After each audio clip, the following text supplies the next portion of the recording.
Casa última. Hai unha casa de loureiro e soño pola que escorren as augas vagarosas do olvido en Naemor.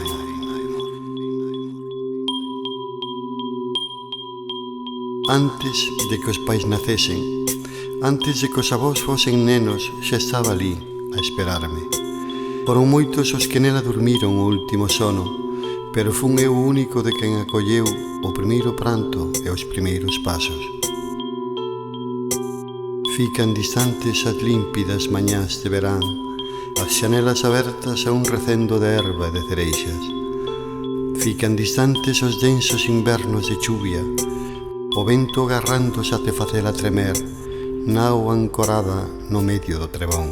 Casa nai, casa claustro, todos os ceos, todos os mares, todos os continentes, países e lugares cabían enteiros no atlas, sen nomes e sen datas, do teu pequeno, íntimo, arrebatado mundo. Hai unha casa de pedra e de pan, de ternura e de espanto en Naemor. Unha luz grisalla pousa nos cuartos xiados, nas cinzas do lume orixinario.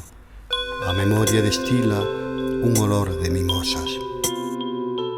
Onlas esgalladas dunha árbore única, un tras outro, arrebatados por unha escura marea, foron marchando. A casa descoñeceuse, non era a mesma sen as súas voces, sen o seu bulicio, a súa alegría, sen o seu peso nas táboas. Dolorosa, como sal nunha ferida, sinto miña a súa tristeza. Doce casa doutros días, onte alegre, hoxe abandonada e en ruínas. Hai unha casa de loureiro e soño, de lume e de barro, de menta e de ferro en Naemor.